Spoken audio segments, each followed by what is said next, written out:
Bonjour, merci d'être venu. Alors je vais vous lire un extrait, c'est le début du livre, ça pose le décor. C'est dans le Jura suisse, en Ajoie, donc dans un village à côté de Porrentruy. Un attroupement buvait l'apéro sur la terrasse de la maison familiale. Élise reconnut des voisins et des amis de ses parents, ainsi que quelques amis d'enfance. Les Italiens du groupe étaient toujours partants pour danser, et Élise adorait ça. Ils se connaissaient tous depuis leur jeune âge, mais se voyaient moins qu'avant. Beaucoup étaient en couple, ou même déjà mariés. À peine avait-elle posé son vélo contre le garage qu'on l'acclama. La star du jour, joyeux anniversaire, la petite Dubois a 22 ans. Mais hier encore, on te voyait foncer avec ta trottinette, haute comme 3 pommes.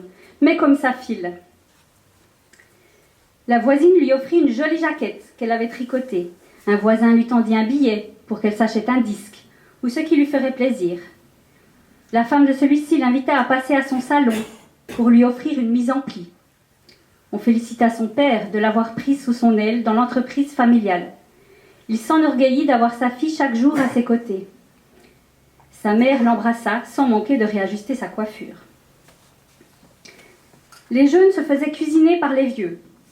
On demandait des nouvelles des parents, on commentait les dernières actualités politiques, le prix du lait, on parlait de la prochaine soirée de la gym à laquelle une grande partie de la population participait, soit comme gymnaste, soit pour donner un coup de main à l'organisation.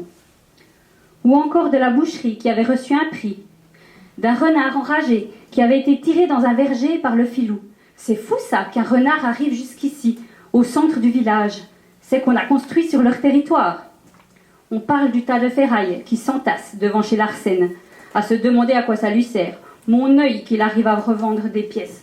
Ça pollue l'herbe et les eaux, alors qu'à quelques mètres se trouve l'abreuvoir des vaches du Roux. Il faut vraiment que tu fasses quelque chose, Richard. Élise participait à la conversation, en grignotant un petit four. Un verre de vin à la main. « Ah, voilà mon frérot !» s'exclama le père d'Élise, en saisissant une nouvelle bouteille. « Bon, j'en rouvre une !» Tous les yeux se braquèrent sur Thierry Dubois, qui était apparu au bout de l'allée. Le visage d'Élise s'illumina. Le petit frère de son père était la tête brûlée de la famille. Ancien adolescent agité, finalement reconverti dans les forces de l'ordre, Thierry était devenu un gendarme haut gradé. Son père et lui travaillaient ensemble dorénavant. À eux deux, ils assuraient la sécurité et l'harmonie du village, surtout lorsqu'il s'agissait de conflits de voisinage. Respecté de tous, il était cependant de notoriété publique que Thierry n'était pas un tendre et qu'il n'hésitait pas à régler les problèmes à sa manière. Il y avait eu, par exemple, ce fait divers. Un chien trop bruyant qui exaspérait tout un quartier avait fini par se faire empoisonner. Une courte enquête avait été menée sans résultat. Une rumeur avait couru que les frères Dubois avaient réglé le cas du chien eux-mêmes. Les deux larrons étaient inséparables. C'est donc en 1981, je ne sais pas si j'ai dit. Vous avez peut-être reconnu un peu l'ambiance. Thierry Dubois n'avait pas d'enfant, consacrant sa vie à sa carrière. Beaucoup plus détendu, moins grande gueule que son frère, il aimait sa filleule comme sa propre fille. Il l'a pris dans ses bras puissants pour lui souhaiter bon anniversaire. « Mon Dieu, comme tu es belle! Plus les années passent et moins tu ressembles à ton père. Dieu merci !» dit-il avec un clin d'œil à l'adresse de sa mère, qui pouffa de rire. Il tendit une enveloppe à Élise. « Tu t'offriras une soirée avec Antoine à Neuchâtel. » Elle l'ouvrit à la hâte et découvrit des entrées d'un cinéma qu'elle ne connaissait pas, accompagnées d'une certaine somme d'argent.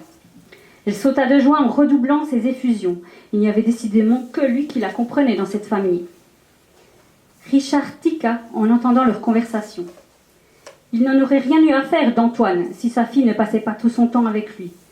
Un homme seul, toujours en vadrouille, abandonné par ses parents, ça ne pouvait rien donner de bon, disait-il. Pas du tout engagé dans les activités du village en plus. Il grogna, puis s'exclama. « On va au restaurant fêter ma fille ce soir. Chérie, tu veux bien appeler Marie-Lise pour voir s'il y a de la place au Lion d'Or ?» Élise fut prise de panique. Ah non, elle n'était pas disponible. Elle n'avait aucune envie de passer son anniversaire dans un restaurant du village avec ses parents.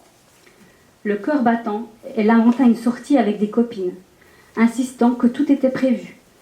Thierry échangea un regard avec sa filleule, qui lui murmura discrètement qu'elle avait rendez-vous avec Antoine.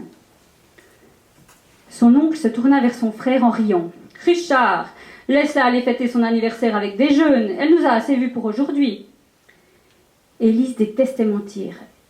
Elle n'avait cependant pas le courage de se battre avec son père. Personne ne gagnait contre monsieur le maire. Au bras d'Antoine, Élise se sentait libre et rebelle. Ses escarpins élégants dansaient sur le pavé de la vieille ville de Porrentruy, alors que son ami l'emmenait dîner dans un restaurant raffiné. À peine était-il assis à leur table qu'il dégana son fidèle appareil photo. Il immortalisa l'instant avant de commander une bouteille d'un grand cru. Ils discutèrent à bâtons rompus, sans tabou, explorant la psychologie humaine.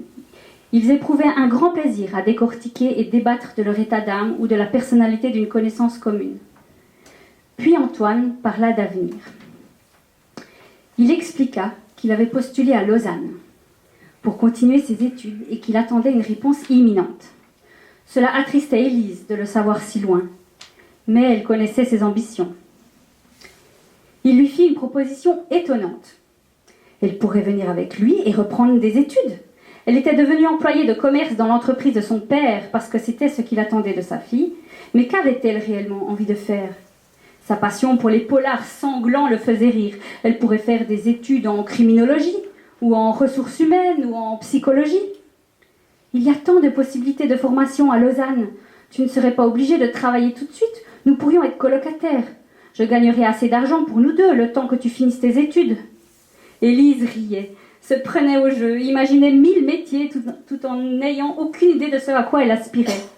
On ne lui avait jamais demandé. Si elle avait été un garçon, elle aurait continué ses études pour ensuite reprendre des rênes de l'entreprise. Mais en tant que femme, sa tâche était plutôt de trouver un mari que son père adouberait pour endosser ce rôle, puis d'avoir des enfants et de rester à la maison pour s'en occuper. Son avenir était tout tracé. Et rien que d'y penser, elle crevait d'envie de s'enfuir en courant.